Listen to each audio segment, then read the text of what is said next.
Ako si Natoy, 13 anyos at laking squatter. Sa may tabing rilis kami nakatira.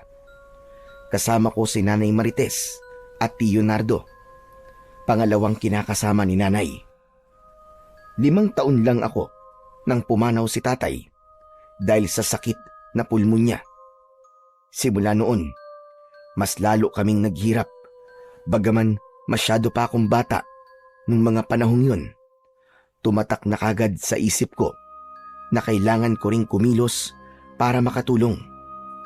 Nang tumungtong ako sa edad na 6, natuto na akong mamalimos para lamang may maibigay na pangdagdag sa pambili ng pagkain. Bukod sa pamamalimos, nangangalakal din ako ng basura. At kung kapag araw ng Sabado at Linggo ay sa palengke naman ako tumatambay at nag-aalok ng tagahatid sa mga bumibili na merong maraming dala.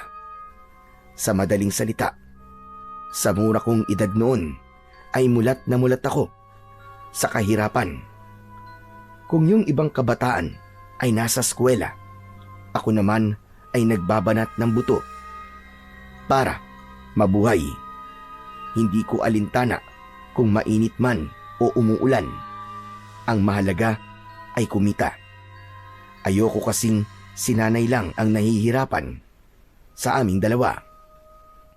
Nang makilala ni Nanay si Tio Nardo, ang akala ko kahit papano ay gagaan na ang buhay namin. Pero kabaligtaran ang nangyari dahil bukod sa ubod ng tamad, sugarol pa ang lalaki. Ang perang kinikita naming dalawa ni Nanay sa pangangalakal ng basura ay winawaldas lang nito sa sugal. Bagaman ganun ang ugali, mahal na mahal pa rin ito ni Nanay. May mga pagkakataon nga na hindi ko maiwasang makaramdam ng selos dahil mas inaasikaso pa siya ni Nanay kesa sa akin. Isang hapon ng Linggo, kararating ko lang galing sa palengke nang maabutan kong sinasaktan ni Tio Nardo si Nanay. Nagmamadali akong pumanhik sa hagdan at pagkatapos kong ibaba ang bitbit kong bigas ay pumagit na ako sa kanilang dalawa. Bakit mo sinasaktan ang nanay ko, ha? Hoy, huwag kang makialam dito ha, kung ayaw mong ikaw ang tamaan sa akin. At ikaw na babae ka, kung ibinigay mo na sana sa akin ang hinihingi ko, hindi na sana tayo aabot sa ganito. Sinabi ko naman sa'yo, Nardo. Wala akong maibibigay. Wala akong pera. Ibinigay ko na sa'yo kahapon yung huling perang tinatago ko. Alam mo namang ilang araw na akong hindi nakakapangalakal dahil dito sa sakit ko. Saglit akong natigilan sa narinig kong sinabi na yon ni Nanay. Pagkatapos nun, ay humarap ako sa kanya.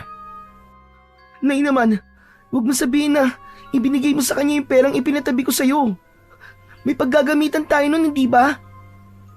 Ang perang tinutukoy ko ay ang bariyang tira sa kinikita ko araw-araw.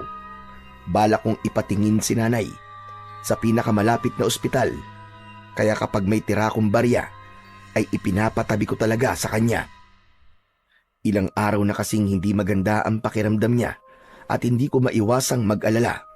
Usong-uso pa naman ang dengue dito sa lugar namin. Oo, anak. Pero hayaan mo na. Medyo maayos naman na ang pakiramdam ko ngayon. Hindi mo na ako kailangan ipatingin sa ospital. Pero, Nay... Tigilan nyo na nga akong dalawa sa kaartihan nyo. Ospital. Pwe, ang dami nyong alam. Ang mabuti pa, ibigay nyo na sa akin ang hinihingi ko. Kung ayaw ninyong, pareho kayong makatikim sa akin. Kailangan mo ng pera? Eh di magbanat ka ng buto. Nagpapakahirap kaming kumita tapos ipansusugal mo lang. Pinapalamon ka na nga namin, ganyan ka pa. Nagdilim ang mukha nito dahil sa sinabi kong yon. Nilapitan niya ako at hinawakan sa kwelyo ng damit. Ano sabi mo? Ang talas ng tabas ng dila mo ah. Ano, kaya mo na? Matapang ka na? Baka nakakalimutan mong pamamahay ko to at kayang-kaya ko kayong palayasin anumang oras. Hindi na ako nagulat sa sinabi nitong yun. Dati pa ay madalas na nito kaming takutin na palalayasin sa tuwing wala kaming maibigay na pera. Ang kaibahan lang ngayon, hindi na ako natatakot tuwing nagbabanta siya ng ganito. Malaki na ako at kayang-kaya ko nang magbanat ng buto para sa aming dalawa ni Nanay.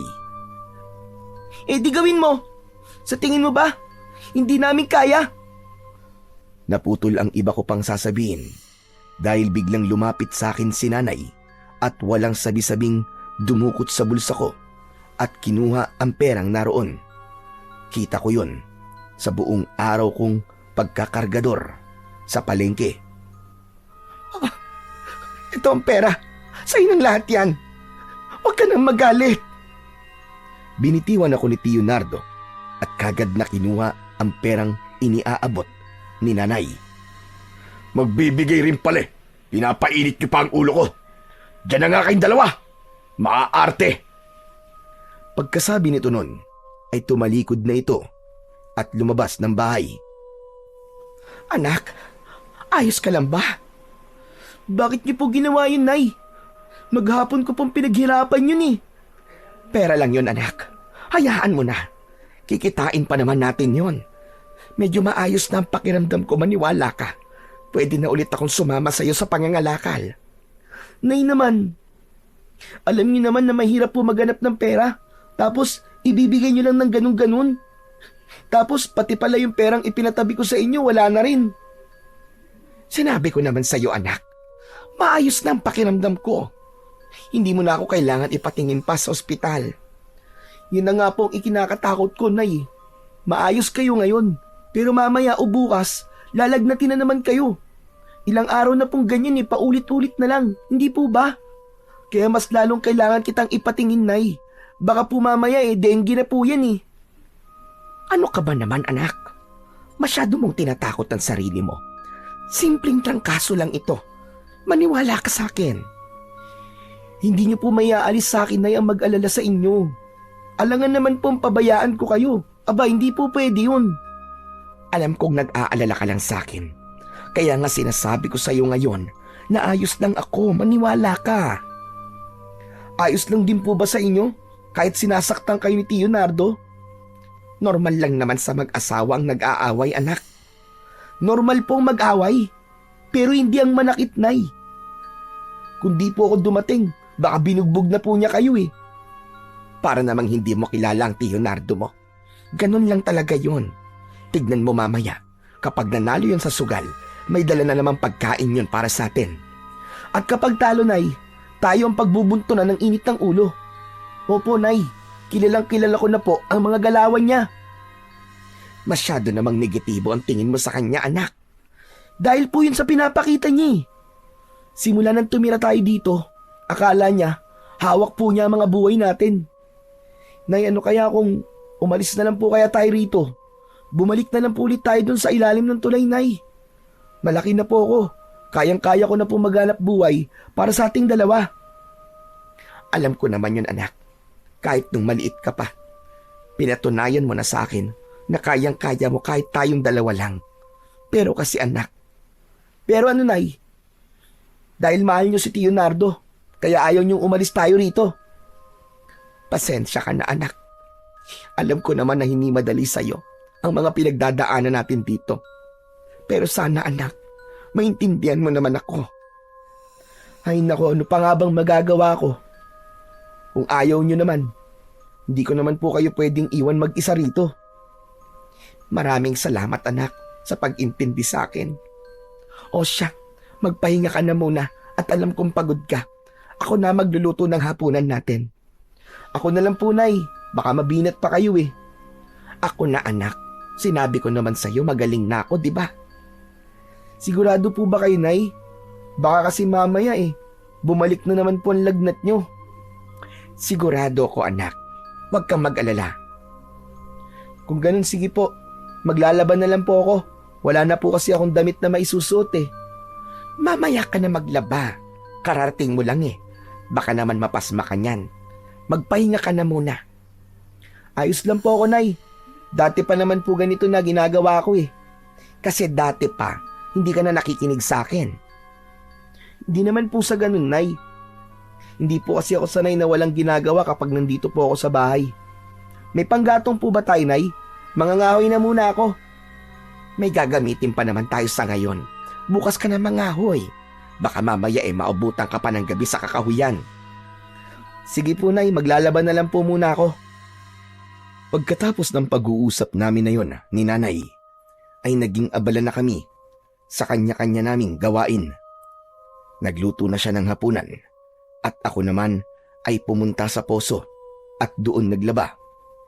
Iisang poso lang ang meron sa lugar namin. Pangkalahatan na yon, kung kaya't madalas na may pila, lalo na kapag umaga. Kaya ang ginagawa ko, gumigising na ako ng madaling araw pa lang para mag-igib ng tubig namin. May dalawa namang kaming drum na medyo may kalakihan. Pinupuno ko yun. Ganun ang ginagawa ko sa araw-araw.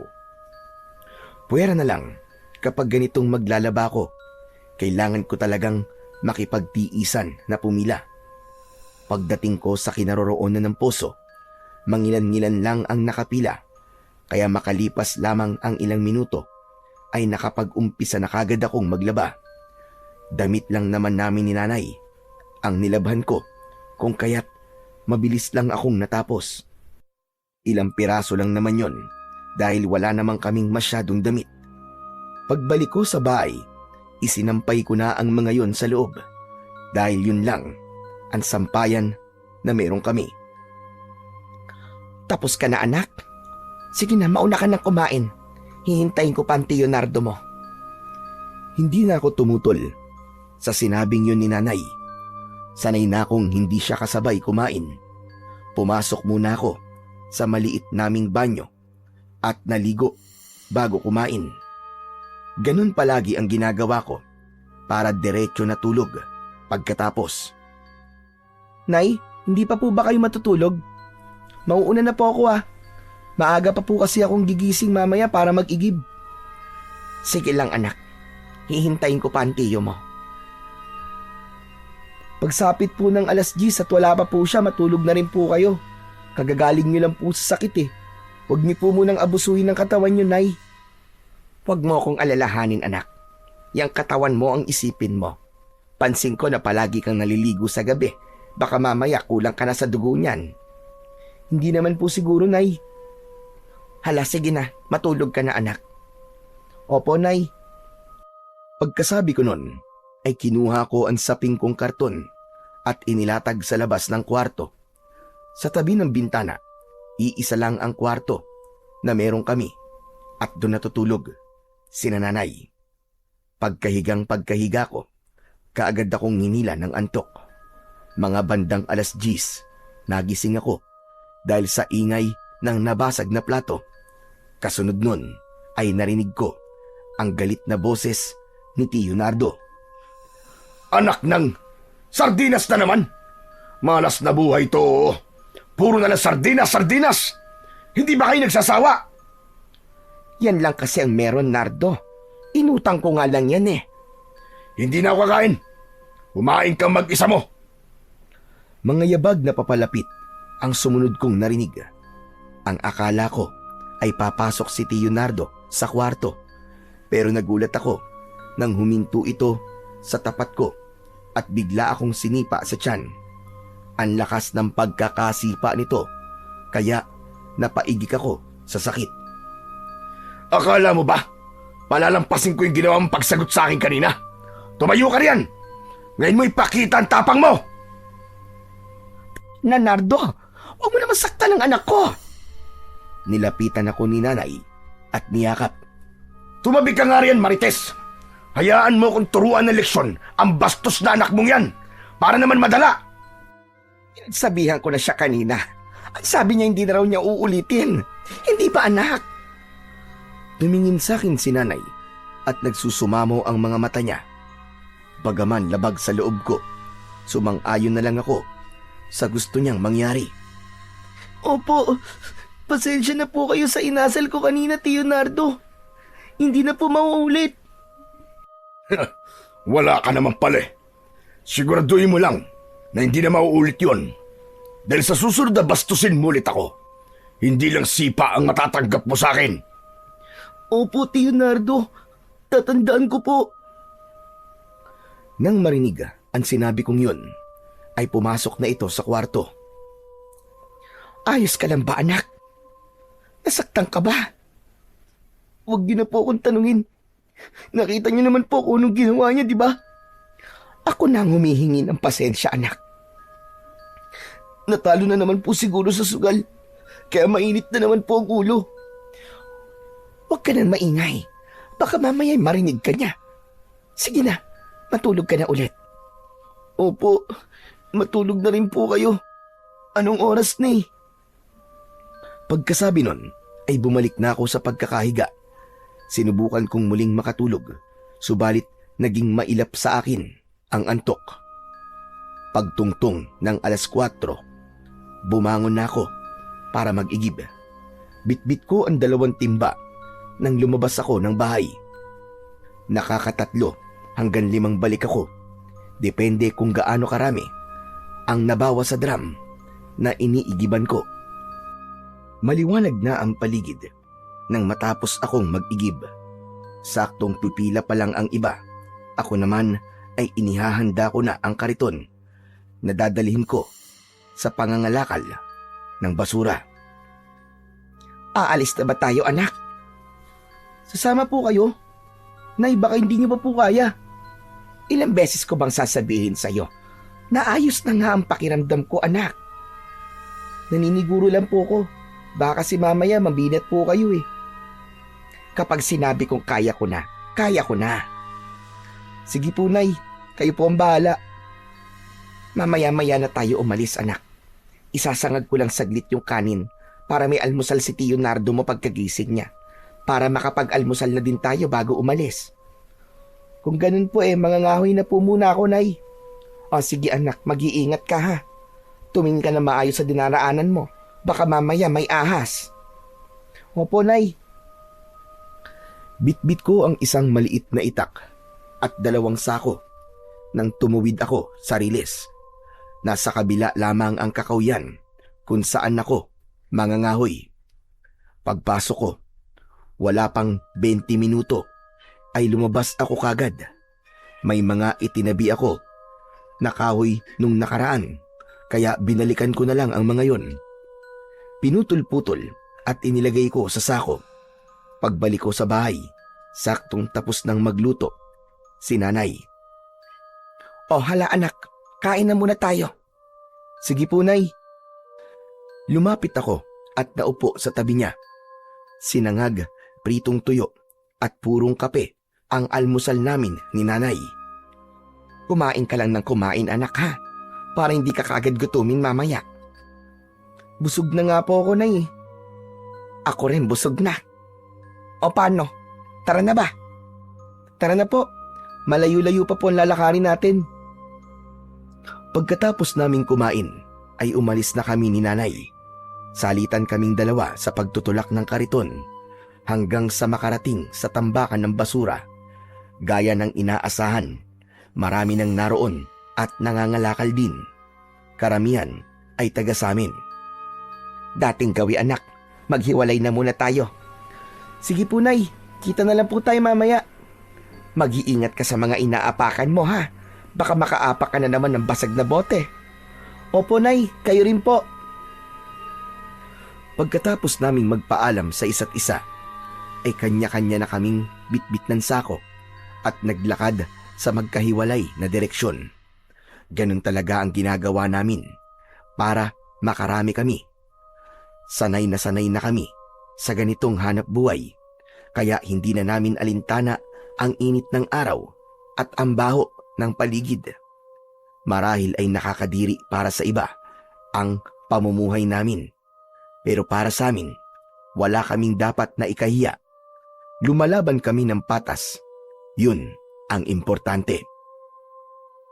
Bandang 3:00 ng hapon, nakita kong naghihintay na si nanay sa kinaroroonan ng kariton namin, kaya huminto na rin ako at naglakad palapit, bitbit ang 2 sako na puno ng bakal, bote at mga plastik.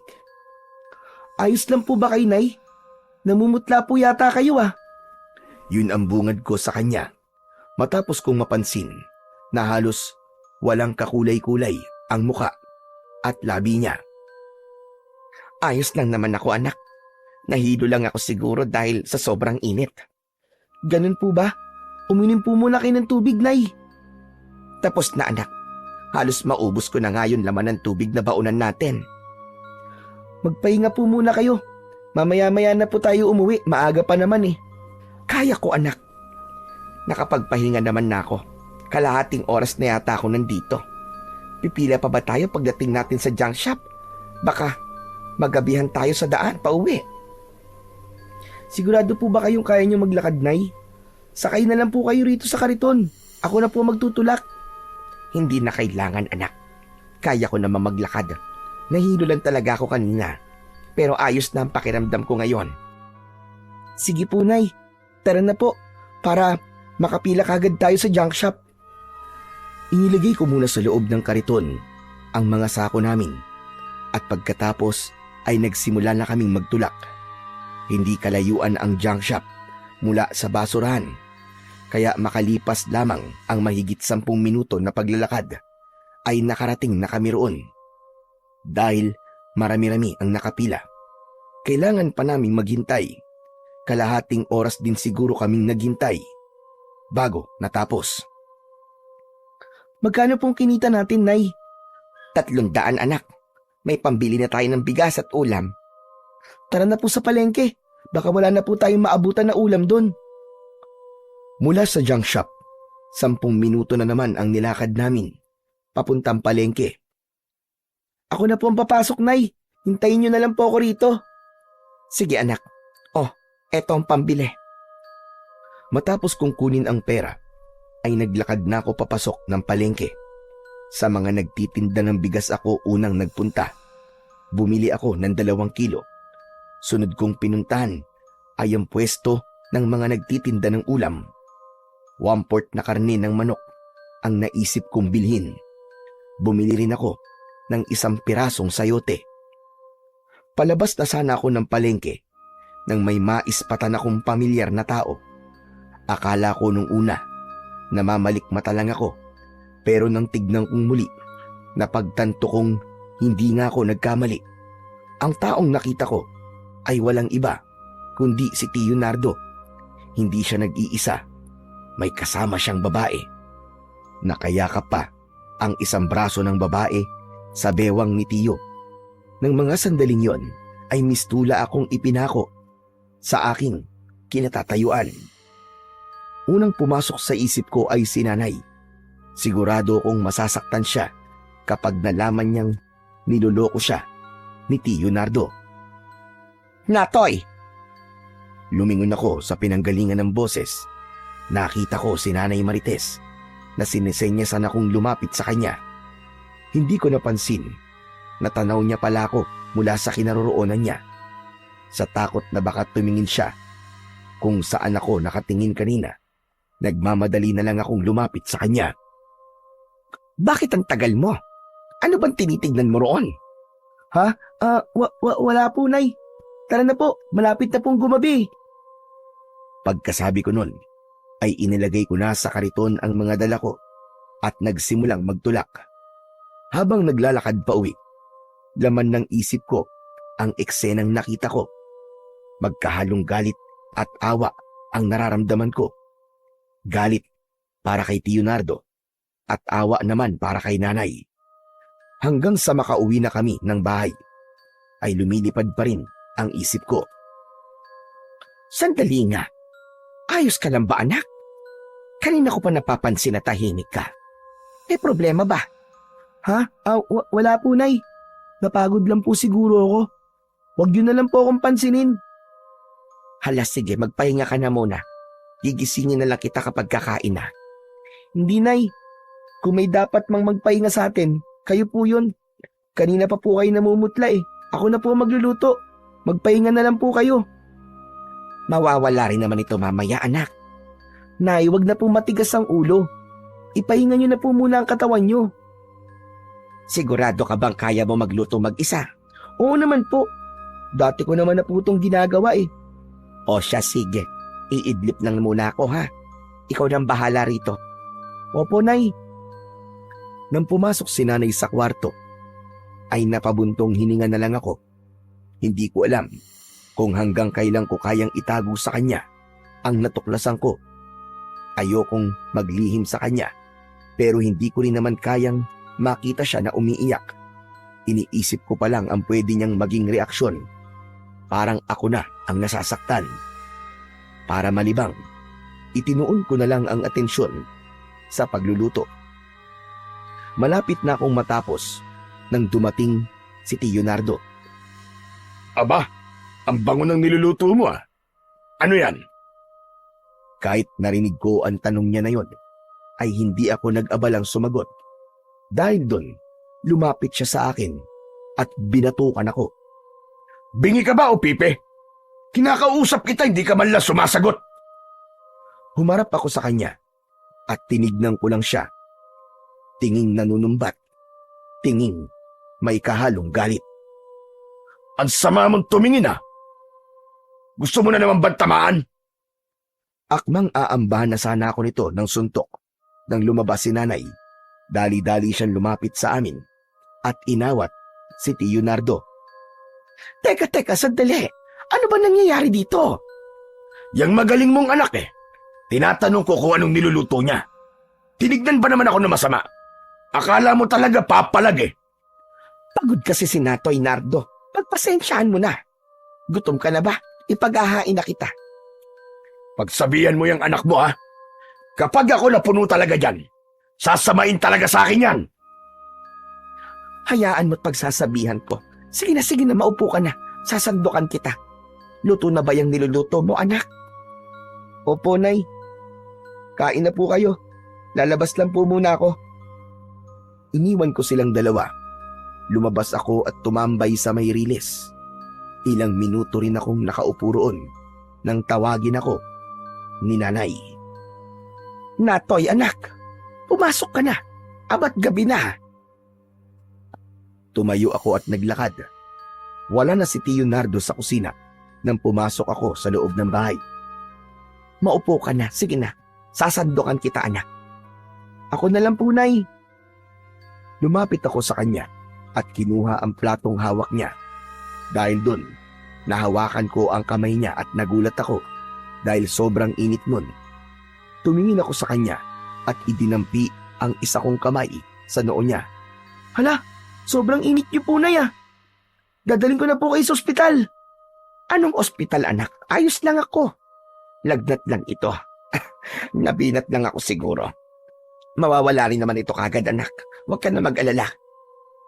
Pero Nay, hindi po normal ang lagnat na yan. Sobrang init niyo po eh. Baka mamaya kung mapano po kayo. Dadaling ko na po kayo sa ospital. Teka lang po. Dumakbo ako papasok sa kwarto at tinawag si Tio Nardo. Tio Nardo. Kailangan po natin dalhin sa ospital si nanay. Sobrang init po niya. Mainit lang, ospital na kagad. Sabihin mo sa kanya, itulog niya lang yon. Bukas niyan, wala nang sakit niya. Kung ayaw niyo po kami samahan, ako na lang po magdadala sa kanya sa ospital. Pumunta kayo kung gusto nyo. Huwag nyo akong dinadamay sa kaartihan yung dalawa. May ospital pa kayong nalalaman. Bakit may pambayad ba kayo? Wala naman, di ba? Kaya kung ako sa inyo, itulog nyo na lang yan. Bagamat nasaktan ako sa mga sinabi nito, pinigilan ko ang sarili ko na huwag magpadala sa galit. Lumabas ako ng silid at nilapitan si nanay. Nang mga oras na yon, ay ramdam kong nangihina na ang katawan niya dahil nakakapit siya sa mesa. Nay, dadalhin na po kita sa ospital. Tara na po. Anak, hindi na kailangan. Magpapahinga na lang ako. Kahit ngayon lang, Nay. Ako naman po ang sundin nyo. Kapag may nangyaring hindi maganda sa'yo, hindi ko po alam ang gagawin ko, Nay. Akala ko ay tututol pa si nanay. Subalit, hindi na ulit siya nagsalita pa. Kaya lumapit na ako at inalalayan siyang maglakad. Nang nasa labas na kami, ay saglit ko siyang binitiwan para kunin ang kariton. Sakay na po kayo rito, Nay. Dahan-dahan lang po tayo. Anak, malayo ang ospital dito sa atin. Sigurado ka bang kaya mo? Basta't sumakay lang po kay Nay. Huwag niyo po akong isipin. Ang mahalaga po, madala kita rong kaagad. Tinulungan ko siyang makasakay at siniguro ko muna na maayos ang pagkakaupo niya bago ako nagsimulang magtulak. Halos 30 minutos akong nagtutulak ng kariton. Kaya mo pa ba, anak? Igilid mo kaya muna para makapagpahinga ka. Hindi pa tayo nangangalahati sa pupuntahan natin. Ayos lang po ako, Nay. Kaya ko pa po. Nagpatuloy ako sa pagtutulak at hindi alintana ang pagod na nararamdaman. Makalipas ang mahigit 1 oras na pagtutulak, sa wakas ay nakarating din kami sa aming destinasyon. Tinulungan kong bumaba si nanay at inalalayang maglakad papasok. Inaasahan kong may doktor o nurse na kagad sasalubong sa amin, subalit hindi yun nangyari. Tulungan niyo po ang nanay ko. Ang taas po ng lagnat niya. Parang walang narinig ang mga naroong nurse dahil wala man lang nag-abalang lumapit sa amin. Nilapitan pa kami ng gwardya at pinipilit na palabasin.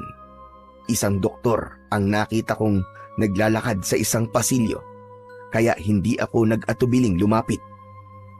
Dok, gamutin niyo po ang nanay ko. Parang awa niyo na po. Huminto ang nasabing doktor at tinignan ako mula ulo hanggang paa. Pagkatapos nun, ay sinenyasan nito ang gwardya na palabasin ako. Nilapitan ako ng sikyo at hinila pabalik sa kinaroroonan ni nanay. Umuwi na lang tayo, anak. Tara na. Pero Nay, may higit 1 oras po tayo naglakad. Nandito na po tayo. Ngayon pa ba tayo babalik? Hindi mo naiintindihan, anak. Hindi nila tayo aasikasuin dahil alam nilang wala tayong pera. Kaya tara na, umuwi na lang tayo. Nanlalambot ang mga tuhod ko dahil sa sinabing yun ni nanay. Hindi ko alam na may ganun palang patakaran sa mga ospital na kapag dukha ka, wala silang pakialam kahit nag-aagaw buhay ka pa. Kaya pala wala man lang lumapit sa amin at sa halip na serbisyo ay nanghuhusgang tingin lang ang natanggap namin mula sa kanila. Tara na, anak. Umuwi na tayo. Hindi po tayo uuwi hanggat hindi po kayo nagagamot, Nay. Kung ayaw nila tayo tanggapin dito, maghahanap po tayo ng ibang tatanggap sa atin. Kahit malayo po, ang mahalaga ay magamot ka po. Ito lang ang alam kong ospital, anak. Kung meron mang iba, malamang na hindi rin tayo tatanggapin, kaya sige na. Sundin mo na lang ako, anak. Umuwi na lang tayo. Magsasalita pa sana ako, subalit naudlot yun dahil biglang sumingit sa usapan namin ang lalaking gwardya. May kilala akong pwedeng makatulong sa inyo. Yun ay kung interesado kayong malaman kung sino siya at kung taga saan. Sabay naming tinignan ang lalaki dahil sa sinabi nitong yun. Interesado po ako. Sino po siya at taga saan? Esmeralda ang pangalan niya. Isa siyang tanyag na manggagamot. Hindi lang sa isla nila, kundi pati na rin sa mga karatig na isla. Maraming dumadayo sa kanya para magpagamot. At sa pagkakaalam ko, lahat sila ay gumaling. Bigla akong nabuhayan ng pag-asa dahil sa narinig ko. Talaga po? Saan po namin siya makikita? Pwede niyo po ba kaming samahan? May kalayuan dito ang baryo niya. Tatawid ka pa ng dagat para lang makarating doon. Pero kahit malayo, hindi naman masasayang ang pagod mo. Sa pagkakaalam ko rin, libre ang panggagamot niya. Gusto po namin siyang puntahan. Pwede niyo po bang ituro sa amin ang daan papunta po ron?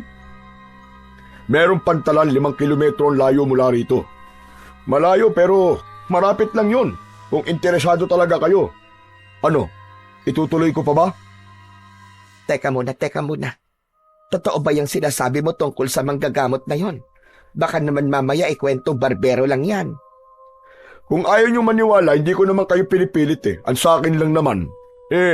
Gusto ko lang makatulong. Naaawa kasi ako sa inyo eh. Kuya Guard, ano po sunod namin gagawin pagdating po sa pantalan na sinasabi nyo? Hanapin niyo yung bangka na papuntang Isla Dalakit. At pagdating niyo ron, madali niyo na lang mahanap ang bahay ni Esmeralda dahil kilala siya sa buong isla. Maraming salamat po sa impormasyon. Pupunta po kami ngayon dun mismo. Tara na po, Nay. Pagkasabi nun, ay inalalayan ko ng maglakad si nanay at tinulungang makasakay sa kariton namin. Bago namin lisanin ang ospital, ay muli akong nagpasalamat sa gwardya. Ang layo na narating natin, anak. Kanina ka pa nagtutulak. Alam kong pagod na pagod ka na. Huwag niyo po akong alalahanin, Nay. Ayos lang po ako. Kung meron man po akong nararamdaman ngayon, galit yun dahil hindi nila tayo tinanggap kanina sa ospital. Nakakagalit nga. Pero wala naman tayong magagawa, anak. Mahirap lang kasi tayo. Bakit nga naman sila mag-aaksaya ng oras sa mga taong hindi naman kayang bayaran ang serbisyo nila, hindi ba? Mabuti na rin na hindi nila tayo tinanggap kaysa naman tanggapin nila tayo tapos sila rin lang ang tatapos sa akin. Ano pong ibig niyong sabihin, Nay? May ganun din kasing pangyayari, anak. Tatanggapin ka nila, pero kapag alam nilang wala kang pera, tutuluyan ka na lang nila. Ganun po ba ang nangyari kay Tatay, Nay? Isinugod po siya sa ospital dati, hindi po ba? Pero wala pang isang araw, binawian na po kagad ng buhay. Hindi ko alam, anak. Ayokong isipin na ganun na nangyari sa tatay mo. Ayoko rin po sanang isipin, Nay, pero mukhang ganun nga po ang nangyari. Kung ganun nga, sana makarma ang doktor na gumawa nun sa kanya. O siya, malayo pa ba tayo, anak? May isang oras ka na yatang nagtutulak ng kariton. Hinahanap ko nga po kung saan banda rito ang pantalan na sinasabi ng gwardya, Nay. Wala po kasi akong makita. Baka banda pa po roon. Nagpatuloy pa ako sa pagtutulak hanggang sa makita ko ang hinahanap namin. Nasa kabilang kalsada yon, kaya tumawid pa kami. Inaasahan ko na wala na kaming maaabutang bangka dahil anong oras na. Pero nagkamali ako. Hindi pa man kami tuluyang nakakalapit ay 3 bangkero ang kagad na lumapit sa amin at nagtanong kung saan kami papunta. Pagkatapos kong sabihin kung saan kami pupunta, ay isa sa 3 lalaki ang nagsabi na sa kanya kami dapat sumakay dahil doon ang ruta niya. Una kong pinasakay si nanay at sumunod naman ako. Inabot kami ng halos 1 oras sa gitna ng dagat bago nakarating sa isang isla. Bagaman malalim na ang gabi, kitang-kita pa rin ang buong paligid dahil sa maliwanag ang buwan. Matapos ituro sa amin ng lalaki ang bahay ni Aling Esmeralda, ay kagad din itong nagpaalam. Naglakad na kami ni nanay papunta sa bahay ng manggagamot dahil naiwan sa pantalan ang dala naming kariton. Mukhang masarap manirahan dito. Tahimik at payapa. Oo nga po, Nay. Ang sarap pa po ng hangin. Hindi katulad po sa atin, amoy usok. At halatang maganda rin dito. Tignan mo. Kahit gabi, maaliwalas pa rin tignan ang paligid. Oo nga po, Nay. Lalo na po siguro kung umaga. At tignan niyo po, oh, ang dami pong puno ng nyog. Huwag mong lakasan masyado ang boses mo, anak. Baka makabulahaw tayo, nakakahiya naman. Dayo lang tayo rito. Pasensya na po na wala po sa isip ko. Saan nga ulit dito yung bahay ng manggagamot? Bigla akong nalito. Halos pare-pareho lang kasi ng disenyo mga bahay rito. Yung may malawak na bakuran daw po, Nay. Pagkasabi nun, ay itinuro ko ang isang bahay kubo na nasa hindi kalayuan. Malapit na po pala tayo, Nay. Dalian po natin. Binilisan namin ang paglalakad at maya-maya lang ay nakarating na kami sa tapat mismo ng bahay ng babaeng manggagamot. Kaagad kong naamoy ang samot-saring amoy ng mga halamang gamot na nakatanim sa bakuran ng bahay. Tao po! Tao po! Lakasan mo pa ang boses mo, anak. Baka hindi marinig sa loob. Opo. Bebuelo ulit sana ako para tumawag. Subalit naudlot yun dahil biglang bumukas ang pintuan at mula roon ay isang matandang babae ang lumabas. Mukhang alam na kagad nito kung ano ang sadya namin dahil naglakad ito palapit at binuksan ang kawayan nitong gate. Pumasok kayo. Pumasok kami sa bahay nito at naupo sa isang pahaba na upuan. Mukhang malayo ang pinanggalingan ninyong dalawa. Oho, Manang. Galing pa po kaming syudad. Mabuti nga po at may nasakyan pa kaming bangka papunta rito. Palagi talagang may mga bangkero sa pantalan, kahit 10 oras na ng gabi. Yung iba kasi sa kanila, doon na natutulog. Kaya po pala. Siya po pala, Manang. Ako nga ho pala si Marites at ito naman po ang anak ko na si Natoy. Tumingin ako sa matandang babae at ngumiti matapos kong marinig na ipinakilala ako ni Nanay. Usapang matatanda, kaya tamang kinig na lang ako sa kanilang dalawa. Pasensya na po, Manang, kung napasugod po kami rito nang wala sa oras. May nakapagsabi po kasi sa amin na magaling daw po kayong manggamot. Kaya dito po kami tumuloy matapos kaming hindi tanggapin sa ospital na pinuntahan namin. Galing kayong ospital ka ba?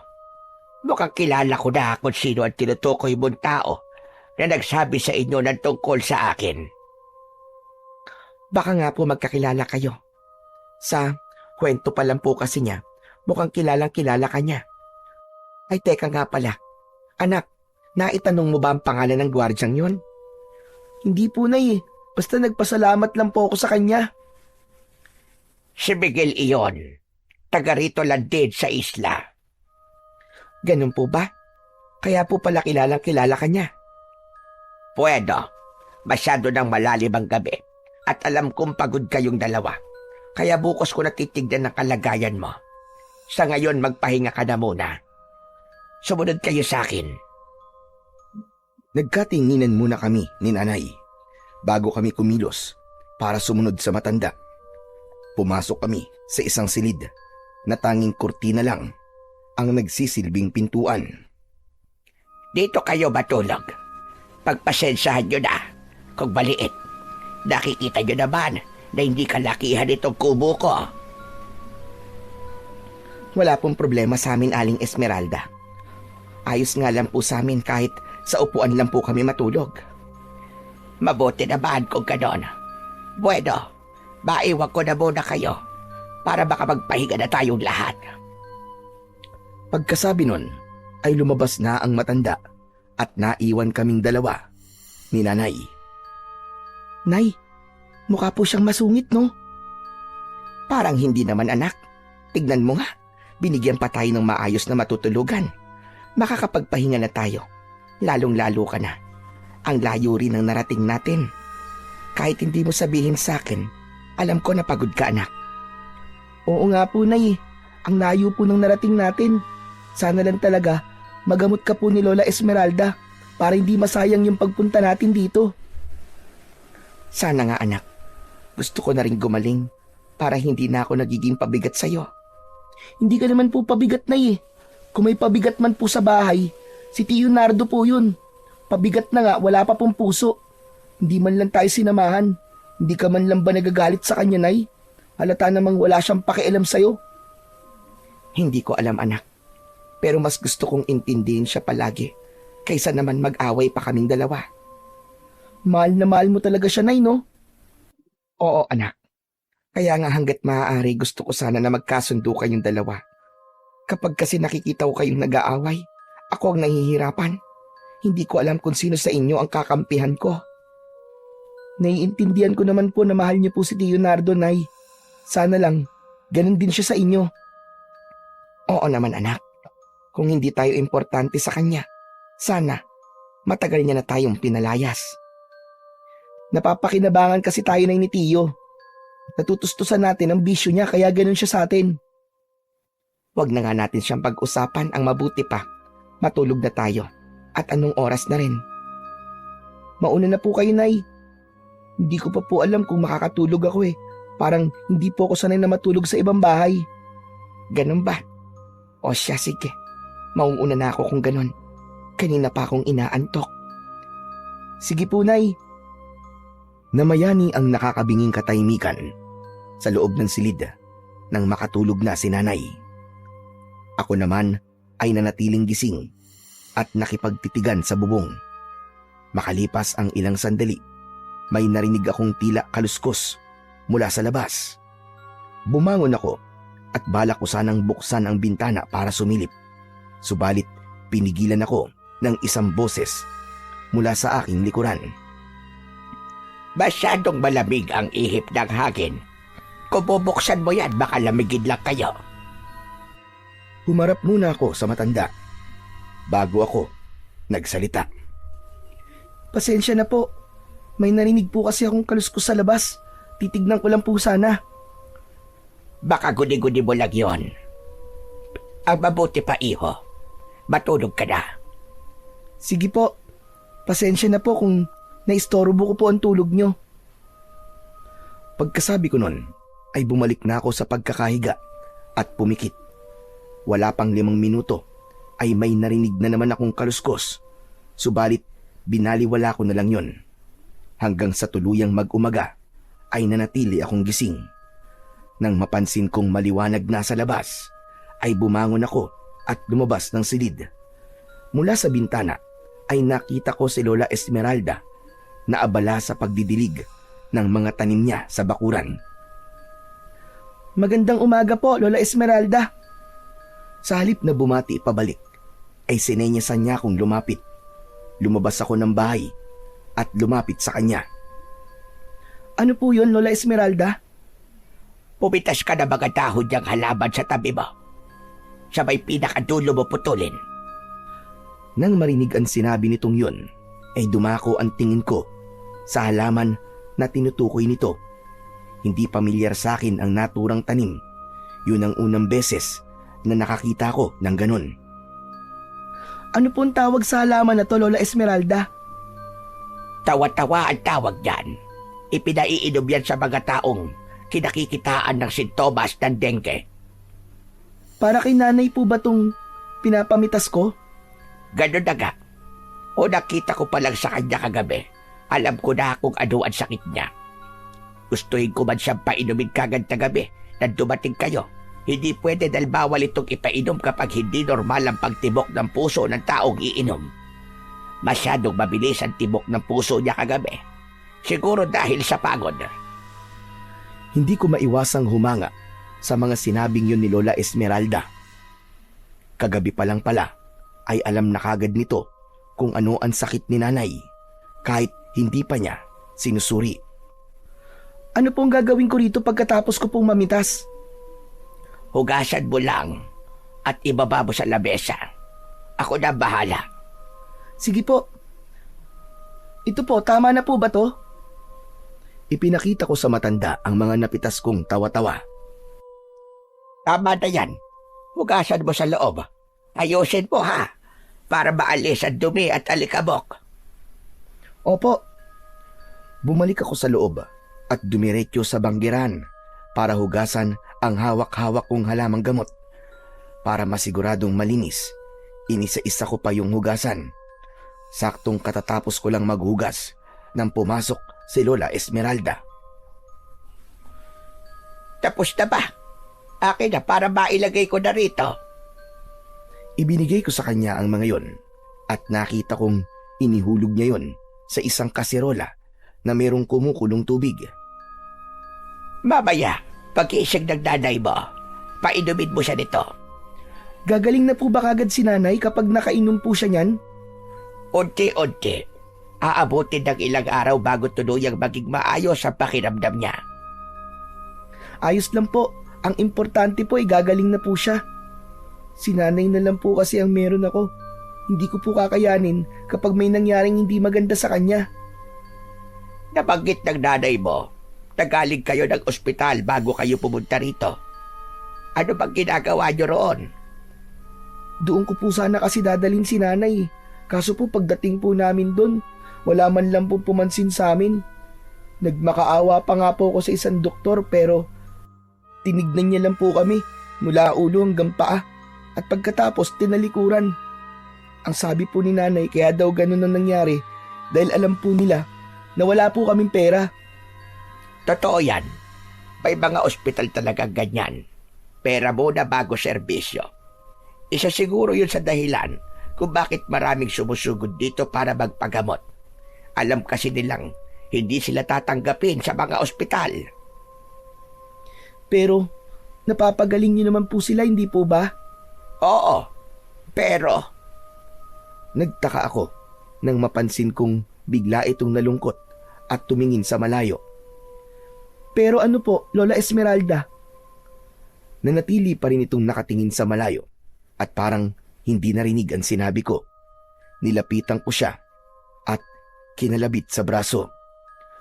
Lola, Halatang nagulat pa ang matanda sa ginawa kong pagkalabit dahil napaigtad ito. ayos lang po ba kayo, Lola Esmeralda? Bigla po kasi kayong natulala eh. Oo, ayos lang ako. May bigla lang ako naalala. Bueno, hindi pa rin bagising ang nanay mo. Teka lang po, sisilipin ko lang. Iniwang ko saglit si Lola Esmeralda para tignan kung gising na si nanay. Pagpasok ko sa kwarto, nakita ko siyang pabiling-biling ang ulo na para bang nananaginip ng masama. Nagmamadali akong lumapit at nang hawakan ko siya ay doon ko lang nalaman na nag-aapoy siya sa lagnat. Nagmamadali akong lumabas para tawagin ang matanda. Lola Esmeralda! Lola Esmeralda! Si nanay po! Nang marinig ang sinabi ko ay tumayo ang matanda at naglakad palapit. Kagad niyang nilapitan si nanay at sinuri. Nagdedeliryo siya dahil sa sobrang taas ng lagnat niya. Pumunta ka sa likod. May mga kang makikita ron. Doon ka kumuha ng tubig at ilagay mo sa maliit na palanggana. Magmadali ka. Sinunod ko ang sinabing yon ni Lola Esmeralda. Paglabas ko ng kwarto ay kumuha muna ako ng maliit na palanggana sa kusina at tumakbo papunta sa likod. Nang makita ko ang banga na tinutukoy ng matanda ay nilapitan ko yun at inalis ang takip. Gamit ang isang latang baso na naroon ay nagsalok ako ng tubig. Napaigtad pa ako dahil sobrang lamig pala ng laman nun. Pagkatapos kong lagyan ng tubig ang dala kong palangganita, ay muli ko yung isinara at patakbo akong bumalik sa loob ng bahay. Pagpasok ko sa kwarto, ay kagad na kinuha sa akin ni Lola Esmeralda ang dala ko. Ibinabad niya roon ang hawak niyang tela at pagkatapos pigaan, ay inilagay niya yon sa noo ni nanay. Makalipas lamang ang ilang sandali, ay unti-unting kumalma ang katawan ni nanay.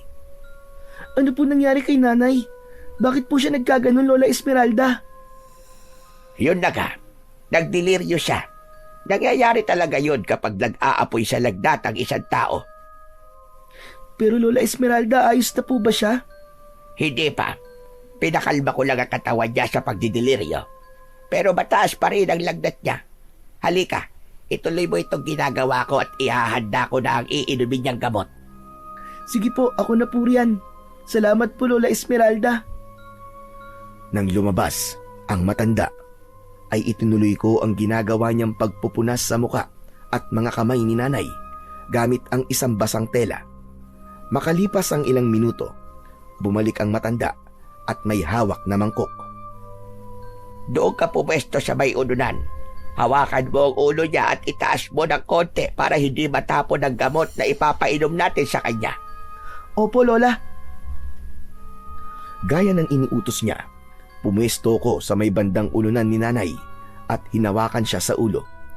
Dahil walang malay, kinailangan pang pisilin ng matanda ang bibig ni nanay para bumukas yun at maipasok ang kutsara na merong gamot.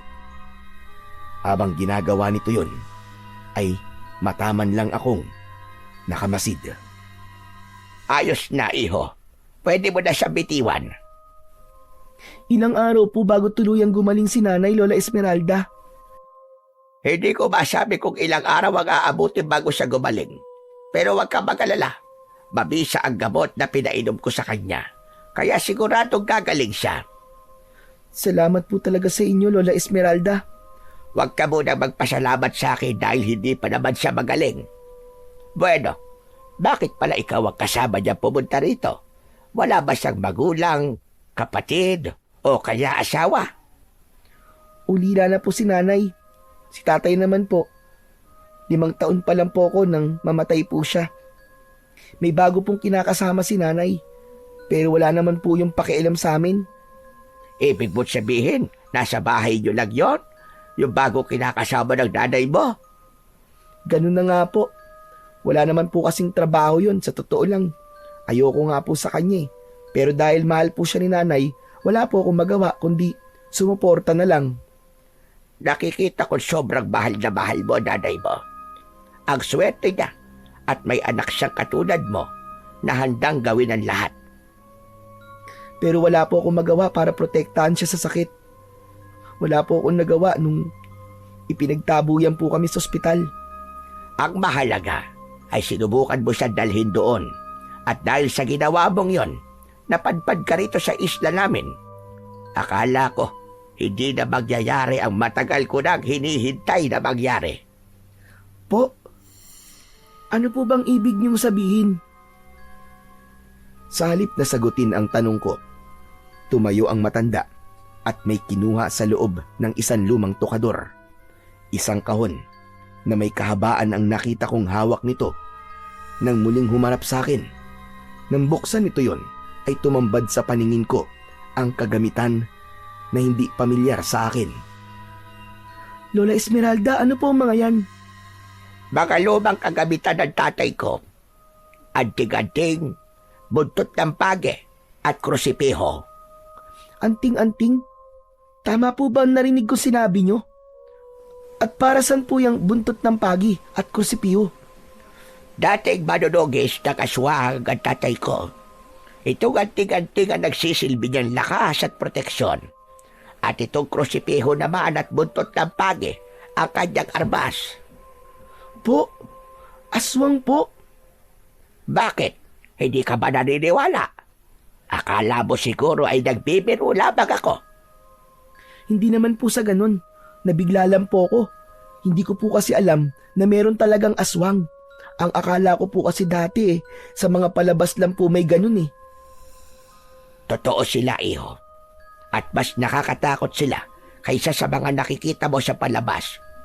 Kung ayaw mo maniwala sa akin, subukan mo sumilip sa bintana mamayang gabi kapag may narinig kang kaluskos. Alam nila na may bisita ako, kaya umaali-aligid sila dito. Ibig niyo po sabihin, aswang po yung naririnig kong ingay kagabi? Kaya po ba pinigilan niyo po akong magbukas po ng bintana? Ganun na nga. At hindi yun iisa. Marami sila. Bigla akong nakaramdam ng kakaibang takot sa mga nalaman ko. Kung nagkataon pala na binuksan ko ang bintana kagabi, malaki po ang posibilidad na wala na sana ako ngayon. Hindi. Kahit buksan mo yun ay hindi ka nila aatakin. Hindi pa. Dahil may tamang araw silang itinakda para dyan. Ano pong ibig niyo sabihin, Lola? Katulad ng mga naunang tao na nagpunta rito para magpagamot sa akin. Gagawin din kayong alay na mga ito rito sa isla. Pagsapit ng kabilugan ng buwan, pupunta sila rito para kunin kayo mag-ina. Sila ang magbibigay sa inyo sa mga gamunan. Ang mga tao? Pero bakit po? Hindi naman po yata makatarungan yun, Lola. Maaari ngang hindi makatarungan. Pero yun lang ang paraan para manatili silang buhay. Dahil kapag wala silang maibigay na pagkain sa mga aswang, sila o ang mga mahal nila sa buhay ang mga nganib. Sa madaling salita, biktima lang din sila. Para po pala kayong mga biyag dito. Kung ganun, bakit hindi na lang po kayo umalis? Marami nang nagtangka, pero walang nagtagumpay. Maraming nakabata sa paligid kaya walang makakatakas. Yung mga bangkero sa pantalan, akala mo ba normal na tao sila? Mga aswang din yon. Dahil sa sinabing yun ni Lola, napagtanto ko na balabungang may makatakas na tao mula rito sa isla. Kung ganun po, malabo na pala kami makaalis dito ni nanay. Ang saklap naman. Gusto ko lang naman gumaling si nanay kaya kami nagpunta rito eh. Bakit kailangan mangyari po ang ganito? Katulad na sinabi ko kanina, kaya ka napadpad dito sa isla para makilala kita. Dahil ikaw ang matagal ko nang hinihintay. Hindi ko pa rin po alam kung ano po ang ibig niyo sabihin, Lola Esmeralda. Bakit niyo po ako hinihintay? Bago nawala ang tatay ko, inahabilin niya sa akin na itago ko ang gamit niya at ibigay sa taong nararapat. Taong magtutuloy sa kanyang nasimulan. Taong may busilak na puso. Ibig niyo po bang sabihin? Oo, Datoy. Alam ko, nararamdaman ko. Ikaw ang taong matagal ko nang hinihintay na dumating. Ang taong magbabalik ng kapayapaan dito sa isla namin. Ako po?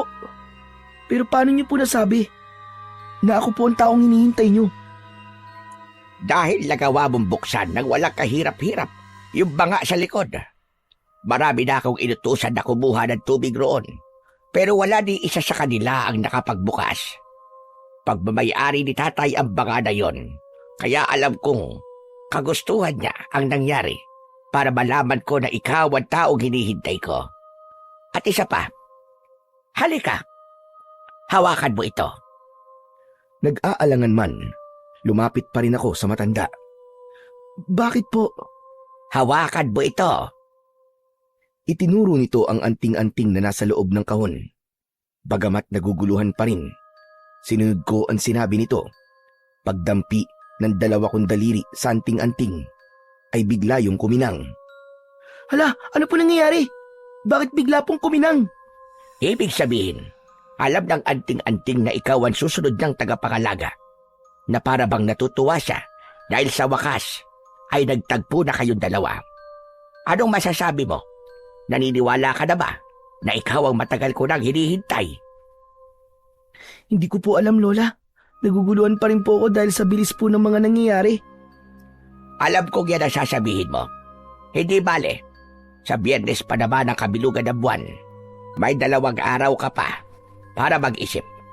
Nasa sayo ang desisyon kung tatanggapin mo ang anting-anting o hindi. Parang sumakit po bigla ang ulo ko dahil sa mga nalaman ko. Magpapahangin po muna ako saglit. Hindi ko na hinintay na sumagot ang matanda. Lumabas na kagad ako ng kwarto. Makalipas ang ilang minuto, ay natagpuan ko ang sarili ko na naglalakad sa dalampasigan. Bawat tao na madaanan ko ay sinusundan ako ng tingin. Marahil ay iniisip nila ng mga sandaling yon na meron na naman silang maipapakain sa mga aswang.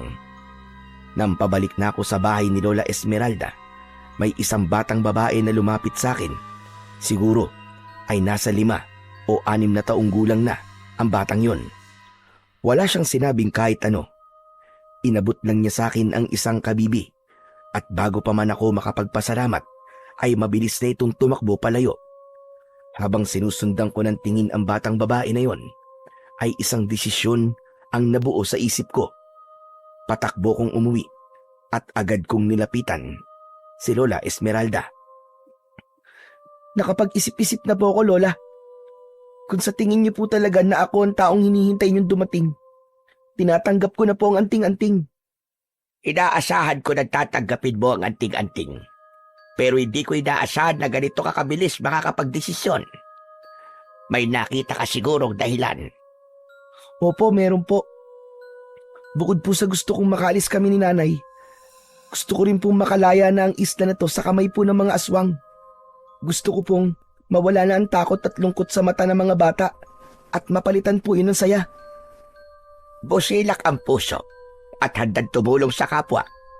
Ikaw ka talaga ang nararapat na maging bagong tagapangalaga ng anting-anting. Paano po pala ako magkakaroon ng pagkakataon na talunin ng mga aswang? Wala po akong alam sa pakikipaglaban eh. Hindi mo kailangan mabahala. Ang anting-anting ang bahala sa'yo. Si tatay ko rin naman noon ay wala ring alam sa pakikipaglaban. Pero kapag suot na niya ang anting-anting, kusa siyang nagkakaroon ng mga pambihirang kakayahan. Totoo po ba yan? Hindi sana siya kikilalanin na manunugis ng aswang kung hindi totoo ang mga sinabi ko sa iyo. Pasensya na po. Gusto ko lang po kasing matiyak na may laban po ako sa mga aswang.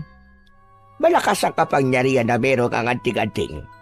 Pero ipapaalala ko lang din sa'yo na hindi basta-basta ang mga aswang na makakaharap mo. Hindi sila ordinaryong aswang lang. Mga gaburan sila. Isa sa pinakamalakas na uri ng mga aswang. Kaya mag-iingat ka. Nang mga sandaling yon, hindi ko maintindihan kung bakit sa halip na matakot ay mas lalong lumakas ang loob ko na harapin ang mga aswang. Kayo na rin po ang nagsabi na kaya po ako pinili ng anting-anting dahil ako po ang karapat-dapat. Ibig sabihin po nun, alam niyang kaya ko silang harapin. Tama yan. Magtiwala ka sa kakayahan ng anting-anting. Mahalaga na alam niyo pareho na may tiwala kayo sa isa't isa. Bueno, tara sa kwarto at ipapaliwanag ko sa iyo kung para saan yung buntot ng bagi at krusipeho. Tahimik lang akong sumunod nang pumasok ang matanda sa kwarto na tinutulugan namin ni nanay. Muli nitong kinuha yung kahon at ibinaba sa ibabaw ng katre sa tabi ni nanay. Una nitong dinampot ay ang isang kulay itim na bagay na parang latigo. Ito ang tinatawag na buntot ng bagi. Isa ito sa mabisang armas na pwedeng ipanlaban sa mga aswang dahil kagad silang masusugatan kapag natamaan ito. At ito namang isa. Binitiwan nito ang hawak na buntot ng bagi at dinampot ang isang krus na bakal. Krusipeho ang tawag dito. Mukhang pangkaraniwan, pero kakaiba ito. Tignan mo mabuti. Hinawakan ng matanda ang magkabilaang dulo ng krusipiho at hinila. Namangha ako nang makita ang kinalabasan. Isa pala yung punyal. Wow! Ang ganda po! Ngayon lang po ako nakakita ng ganyan. Bukod sa buntot ng bagi, isa rin ang krusipiho sa mga armas na pwedeng ipanlaban sa mga aswang. Kapag nasaksak mo sila gamit ito, magiging abo sila at biglang maglalaho. Talaga po? Ang galing naman. At ito namang anting-anting. Kagaya nga na sinabi ko sa iyo kanina, ito ang magsisilbi mong lakas at proteksyon. Gusto mo na bang isuot para malaman mo kung may pagbabago kang mararamdaman sa iyong katawan? Sige po, Lola. Kinuha ko ang anting-anting mula sa matanda at isinuot. Nang nasa leeg ko na yun, may kakaiba kagad akong naramdaman sa aking katawan. Parang may kung anong bultahe ang gumapang sa bawat parte ng aking katawan. Hala, ano po nangyayari, Lola Esmeralda? Parang may gumagapang po sa loob ng katawan ko, Lola. Huwag kang matakot. Normal lang iyan. Ibig sabihin yan, lumilipat sa katawan mo ang enerhiya ng anting-anting. Dahil sa sinabing yun ni Lola Esmeralda, ay pinakiramdaman ko ang aking sarili. Maya-maya pa ay kusaring naglaho ang nararamdaman kong tila bultahe ng kuryente na gumagapang sa mga ugat ko. Pero ramdam kong may nagbago sa akin. Parang nagkaroon po ako ng kakaibang lakas. Talas ng isip at... Teka, ano po yun? Para pong may umiiyak. Pagkasabi ko nun, ay nagmamadali akong lumabas ng bahay at tumingin sa mga katabing bahay. Nang matiyak ko kung saan galing ang naririnig kong pag-iyak, ay kusang kumilos ang mga paa ko at tumakbo palapit sa pinakadulong bahay. Dahil sa bilis ng ginawa kong pagtakbo, wala pang 1 minuto ay nakarating na kagad ako. Pagpasok ko sa bahay na yon, isang babae ang nakita kong umiiyak habang pilit na itinutulak ang isang lalaking nasa ibabaw nito. Wala akong inaksayang sandali, nilapitan ko sila at hinawakan ko sa kanang balikat ang lalaki at ibinalibag. Tumalsik ito at tumama sa haligi ng kubo. Nagawa pa rin itong makatayo at galit na tumingin sa akin. Nang magtama ang mga mata namin, ay doon ko lang siya namukaan. Isa ito sa 3 lalaking bangkero na lumapit sa amin sa pantalan. Bumunot ng itak ang lalaki at sumugod sa akin. Balak sana nitong tagain ako sa muka. Subalit bago pa man ito mapagtagumpayan ang nais niya, ay nasangga ko na ang braso nito. Halos 1 pulgada na lang ang layo ng talim ng itak sa mukha ko. Pero nakapagtatakang wala man lang akong naramdaman na kahit konting gulat o takot. Alam ko na kung ano ka! Ilabas mo ang totoong anyo mo! Pagkatapos kong sabihin ang mga salitang yon, ay malakas kong pinisil ang hawak-hawak kong braso niya hanggang sa mapangiwi siya sa sakit. At nabitiwan ang hawak na itak. Nang bumagsak yon sa sahig, ay sinipa ko yon papalayo. Umatake ang lalaki gamit ang isa pa nitong kamay, pero nahawakan ko rin yon at pagkatapos ay patulak ko siyang binitiwan. Kaya bumagsak siya uli sa sahig. Muling tumayo ang lalaki, subalit hindi muna ito sumugod. Sa halip, nagpalit muna ito ng anyo. Una nitong inilabas ay ang matutulis nitong mga kuko.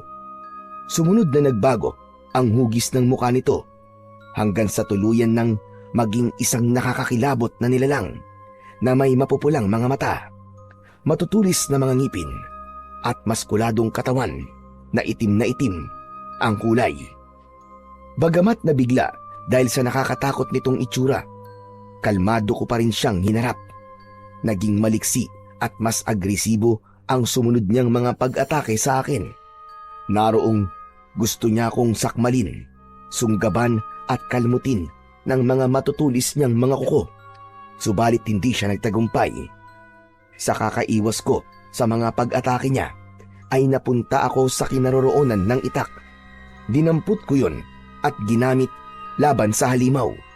Nang muli niya akong sugurin, ay tumakbo ako palapit sa isang haligi at tinakbo ko yon paakyat at umikot sa ere.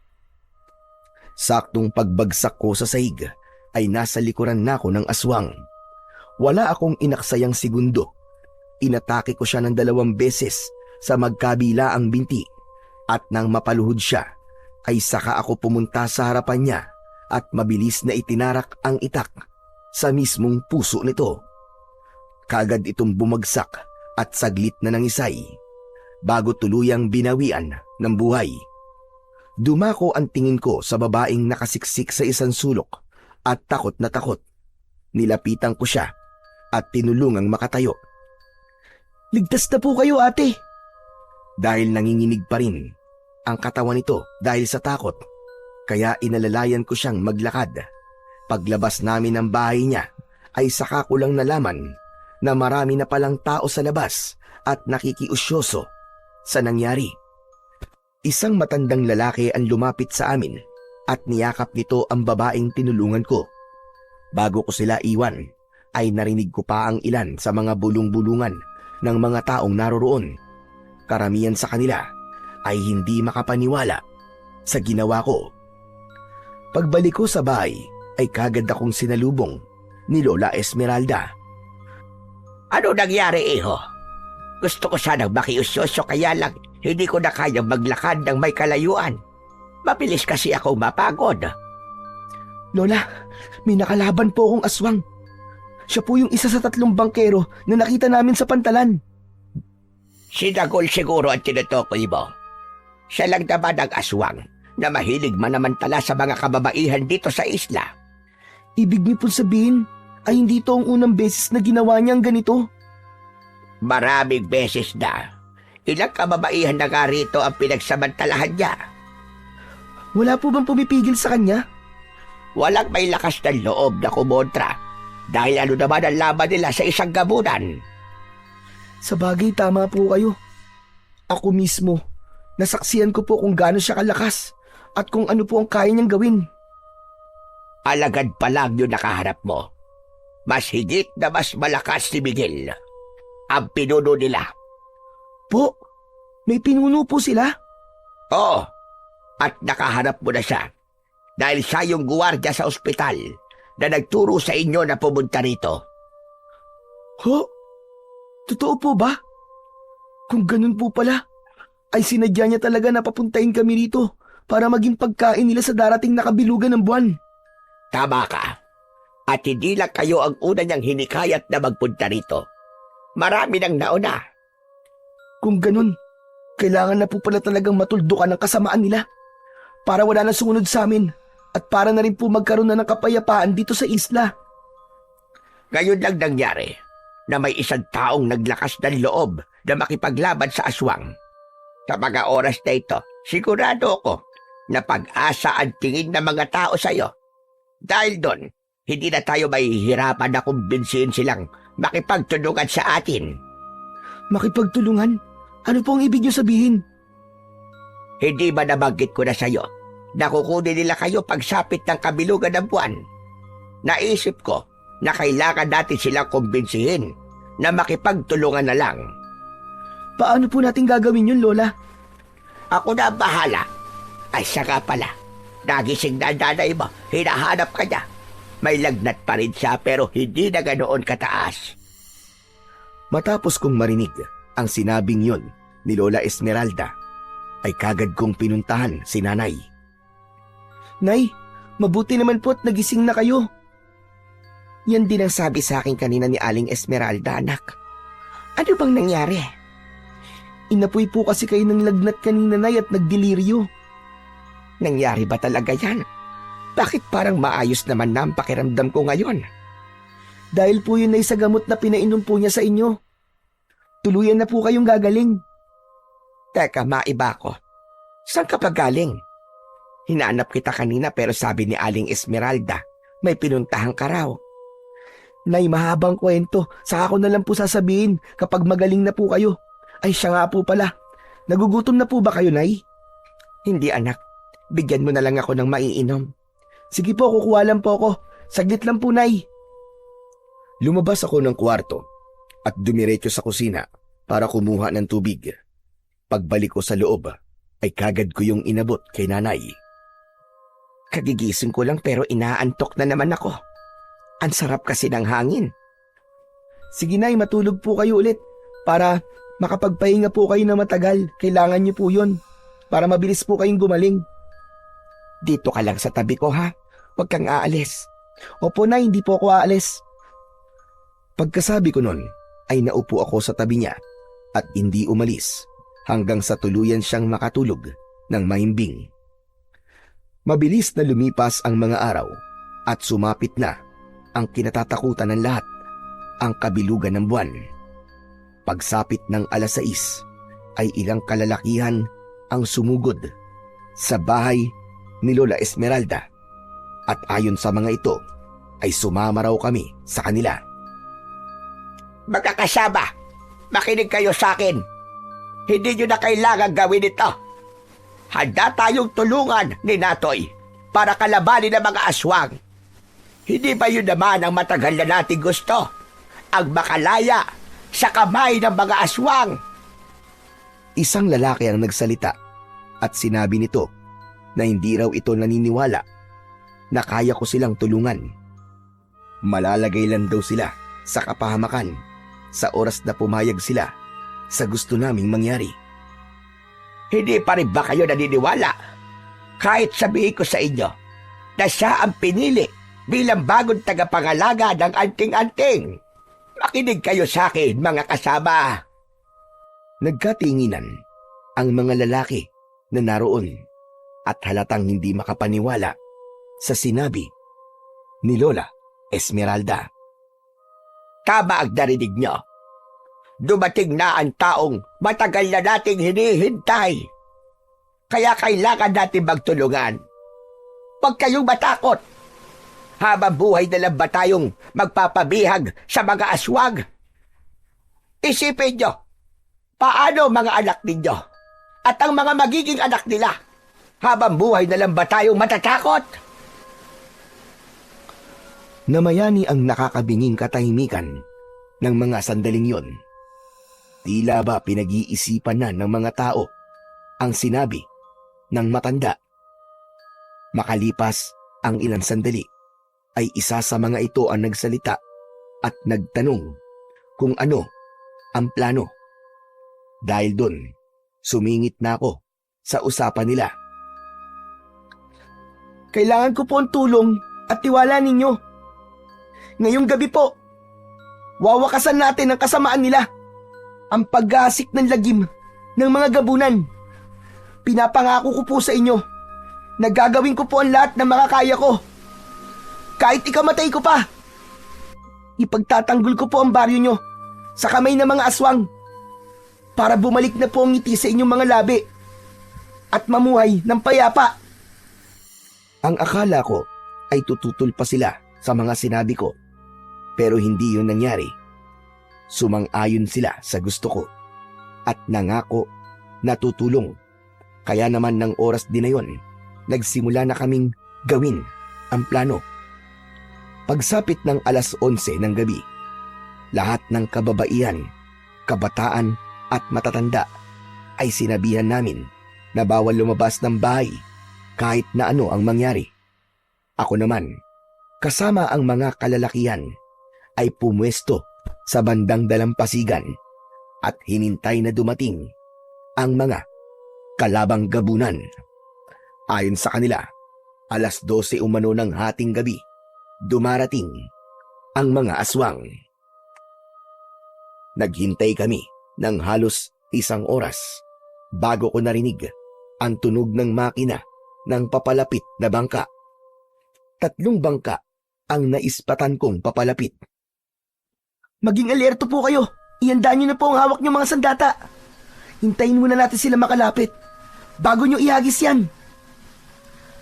Naghintay pa kami ng ilang segundo at nang matiyak ko na yun na ang tamang pagkakataon ay inutusan ko na kagad sila. Ngayon na!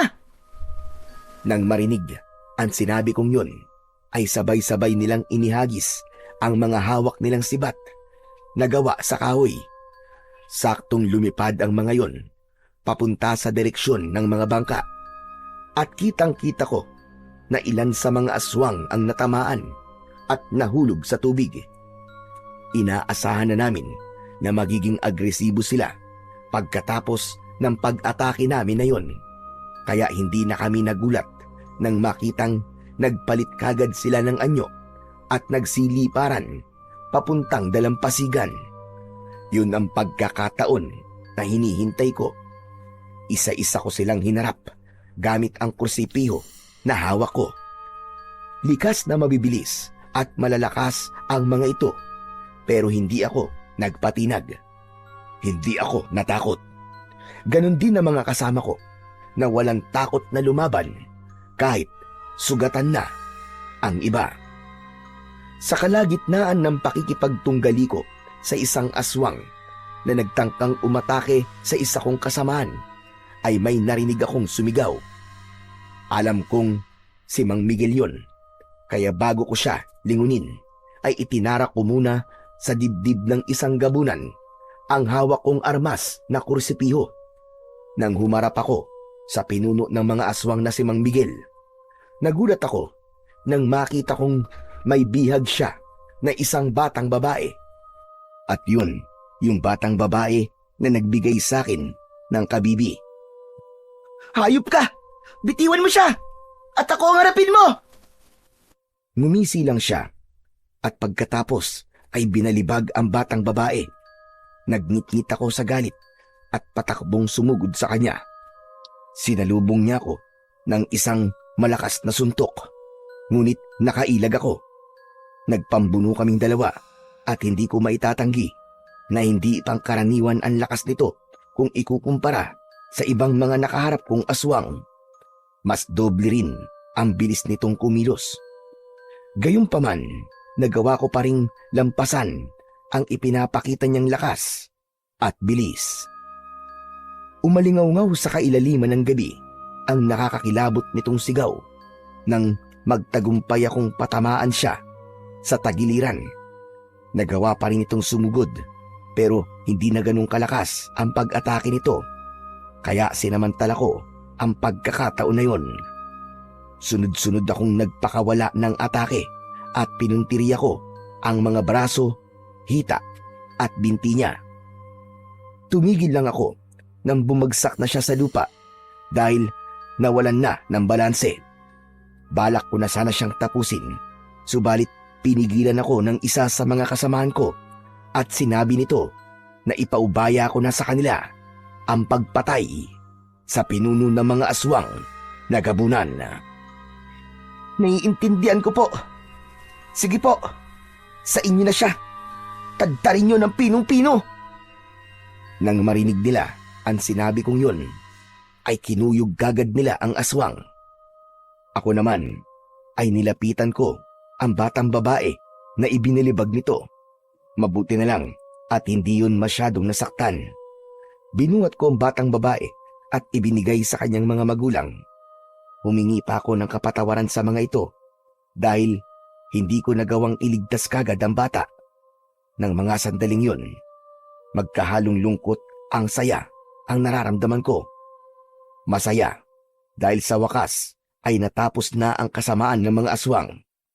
At malungkot dahil may mga inosenteng buhay din ang nadamay. Pagbalik ko sa bahay ni Lola Esmeralda, kagad akong sinalubong ni Nanay. Diyos ko, Natoy anak, pinakaba mo kung bata ka. Akala ko kung napano ka na. Kanina pa ako hindi mapakali rito. Kung hindi ko lang iniisip na baka makasira ako ng plano nyo kanina pa sana ako lumabas para puntahan ka. Mabuti naman po, Nay, at hindi niyo po ginawa yun. Dahil masyado pong delikado. Hindi ko alam kung dapat ba kitang pagalitan o ipagbalaki dahil sa ginawa mong ito, anak. Diyos ko, tinakot mo talaga ako. Ang akala ko, hindi na kita ulit makikitang buhay. Salamat sa Panginoon, anak, at pinotektahan ka niya. Pasensya na po kayo, Nay, kung sobra po kayo nag-alala sa akin. Pero wala po akong pinagsisisihan sa naging desisyon ko. At gagawin ko po ulit yun kung kinakailangan. Binata na talaga ang anak ko. Halika nga rito. Payakap nga si nanay. Mahal na mahal kita, anak. Nilapitan ko si Nanay at niyakap ng mahigpit. Ayoko lang sabihin sa kanya, pero ako man, nakaramdam din ako ng takot na baka hindi ko na siya makita ulit. Mabuti na lang talaga at nanaig kami laban sa mga aswang. Makalipas ang 3 araw. Sigurado na ba kayo sa desisyon niyong umalis na sa isla? Opo, Aling Esmeralda. Ilang araw na po kami rito. Baka po hinahanap na kami ni Nardo. Sigurado kapag hinahanap niya kayo. Alam ninyo, kung hindi kayo sigurado na may uuwian pa kayo, pwede namang dito na lang kayo tumira sa akin. Mas maigi nga yun nang may kasama na ako rito. Maraming salamat na lang po. Pero nakakahiya naman po kung makikisiksik pa kami rito. Ayaw naman po naming samantalahin ang kabaitan ninyo sa amin. Tama na po yung pinatuloy nyo kami rito at tinulungan nyo po akong gumaling. Maliit na bagay lang yan kumpara sa tulong na ginawa nitong Sinatoy para sa amin. Kung hindi dahil sa kanya, nakakulong pa rin sana kami sa kamay ng mga aswang at patuloy na natatakot sa kanilang bangis. Hindi niya lang kami iniligtas. Tinuruan niya rin kaming maging matapang at lumaban kung kinakailangan. Tatanawin naming malaking utang na loob ang ginawa niyang kabayanihan.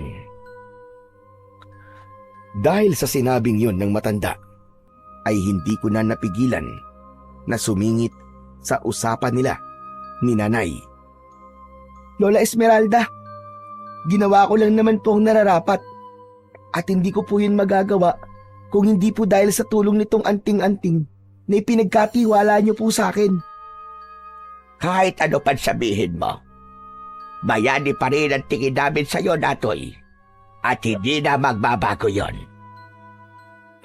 Maraming salamat po sa papuri niyo, Lola Esmeralda. Sige po, mauuna na po kami. Medyo malayo pa po ang pupuntahan namin . Talaga bang hindi ko na kayo mapipigilan? Hindi na po, Lola. Pero wag po kayo mag-alala. Dadalaw po ulit kami rito kapag may oras po. Maraming salamat po uli.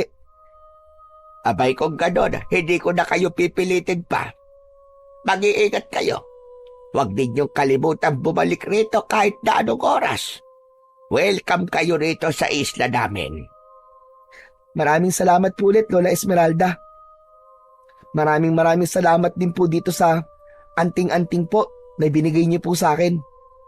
Makakaasa po kayong iingatan ko po ito at gagamitin lang po sa kabutihan at pagtulong po sa mga naaapi. Hindi mo na kailangan pang sabihin sa akin yan. Hindi ka naman pipiliin ng anting-anting kung alam niyang hindi ikaw ang nararapat. Kaya kampante ako. Sige, ipagtanggol mo ang mga naaapi at protektahan ang bayan. Maraming salamat po, Lola. Paano po? Aalis na po kami. Aalis na po kami, Aling Esmeralda. Maraming salamat po ulit sa lahat. Nang maglakad na kami ni Nanay, palabas ng bahay, ay inihatid kami ni Lola Esmeralda hanggang sa labas ng bakuran nito. Mula roon, ay sinundan niya na lang kami ng tingin habang naglalakad kami papalayo sa kubo niya. Pagdating namin sa dalampasigan, may mga tao kaming naabutan doon at hinihintay kami. Lumapit sila sa akin at nagpasalamat. Ang iba naman ay may ibinigay pang gulay at pagkain bilang pabaon at pasasalamat. Naku, nag-abala pa po kayo. Maraming salamat din po sa inyong lahat. Huwag po kayo mag-alala. Magkikita-kita pa po tayo. Babalik po kami rito paminsan-minsan. Yun ang mga salitang binigkas ko nang magsimula ng umandar ang bangkang sinasakyan namin. Hindi rin ako tumigil sa pagkaway kahit nang nasa malayo na kami. Pagdating namin sa pantalan, laking pasasalamat ko dahil nandoon pa rin ang kariton namin. Ayos, hindi na wala ang kariton. Kala ko may kumuha na eh. Sige po, Nay, sumakay na po kayo. Kaya ko na po itong mag-isa. O sige anak, sinabi mo eh. Inalalayan ko munang makasakay si Nanay bago ko itinulak ang kariton. Makalipas ang ilang oras na pagtutulak, nakauwi na rin kami sa wakas. Tinulungan ko si Nanay na ipasok ang mga dala naming pagkain at gulay. Sa pintuan pa lang ay sinalubong na kagad kami ni Tio Nardo. Oh, ano na? Mabuti naman at naisipan niyo pang umuwi. Saan ba kayo nang galing ha? Huwag niyo na pong tanungin. Wala rin naman po kayong pakialam sa amin eh. Abat! Bakit ganyan ka kumakasagot? Nardo, may pinuntahan lang kaming manggagamot. Hindi kasi kami tinanggap sa ospital. Kaya doon na kami tumuloy. Medyo natagal lang kami kasi hinintay pa namin na tuluyan akong gumaling bago kami pinayagang umalis ng manggagamot. Ibig sabihin magaling ka na. Akala ko pa naman uuwi ka ng malamig na bangkay dito. Naikuyom ko ang dalawang kamao ko dahil sa sinabing yun ni Tio Nardo. Parang sinasabi nito na gusto na nitong mawala si Nanay. Siguro para maiuwi na niya ang babae niya sa bahay nito. Teka, ano ba yung mga daladala nyo? May makakain ba riyan? Sakto, kanina pa ako nagugutom. Patingin nga ako. Pagkasabi nito nun, ay inagaw nito bigla ang dala kong bayong at hinalughog ang laman. Napailing na lang ako at dumiretso na sa loob. Samot-saring kalat ang sumalubong sa akin nang pumunta ako sa may kusina. Tambak na hugasin, tambak na labahan, mga nakakalat na basyo ng sigarilyo at kung ano-ano pang kalat. Pagtingin ko sa banyo, hindi nga ako nagkamali. Sobrang panghe sa loob at walang kalaman-laman na tubig ang mga drum. Diyos ko, bahay pa ba to? O bahay ng daga? Ang baho! Hoy, may sinasabi ka ba? Lintik ka? Ang sabi ko po, kung bahay pa ba to? O bahay na ito ng daga? Mabaho na nga, makalat pa po. Sinasabi mo ba na daga ako ha? Hindi po ako nagsabi niyan. Kayo po. Abat, matapang ka. Talagang ginagalit mo ko, ha? Lumapit siya sa akin at akmang susuntukin ako. Pero iniwasan ko lang yun, dahilan para mawalan siya ng balanse at tuloy-tuloy na natumba. Mas lalo itong nag-apoy sa galit dahil doon. Abat, tarantado tong batang to, ha? Malilintikan ka talaga sa akin. Pagkasabi nun ay bumangon ito at galit na humarap sa akin at muling sumugod. Kaliwat kanang suntok ang pinakawalan nito, pero lahat ng yun ay naiiwasan ko lang. Lahat ng kanyang suntok ay tumama lang sa hangin. Nang mapagod na sa kakabitaw ng suntok ay dinampot nito ang itak na nakasiksik sa dingding at muli akong sinugod. Nang makita yun ni nanay ay bigla itong nataranta. Nardo! Nardo, ano ba? Tama na! Tama na yan! Baka naman mapatay mo ang anak ko! Ano ka ba, Nardo? Talagang papatayin ko siya at isusunod kitang hayop ka! Tumabi ka riyan! Doon na humagalpos ang pagtitimpi ko dahil sa sinabi nitong yun. Sumusobra ka na talaga, Tio Nardo! Pagkasabi ko nun ay ako naman ang sumugod sa kanya. Dalawang magkasunod kagad na suntok sa muka ang ibinigay ko sa kanya. Hindi pa ako nakontento. Sinipa ko siya ng sinipa sa tiyan. Kaya naman, tuluyan na siyang bumagsak ng pasadsad sa lupa. Balak ko pa sana siyang lapitan at undayan pa uli ng isang malakas pansuntok. Pero inawat na ako ni nanay. Natoy! Natoy, anak! Tama na! Tama na! Tumigil ka na! Baka anong magawa mo sa kanya, anak? Sumusobra na siya, Nay! Masaol pa siya sa mga aswang sa isla! Dapat din siyang patayin! Nay! Huwag niyo akong pigilan! Papatayin ko ang hayop na yan! Anak! Makinig ka naman sa akin! Makinig ka na! Naiintindihan ko ang nararamdaman mo, pero tama na! Tama na, anak! Huwag mong gawin ito! Tama na, anak! Hindi kanya katulad! Nay, hindi lang po siya tamad at sugarol. Alam niyo ba? Manluloko rin siya, Nay! Niloloko ka lang niya, Nay! Isang beses, nakita ko po siya doon sa may palengke, Nay. May kasama siyang ibang babae.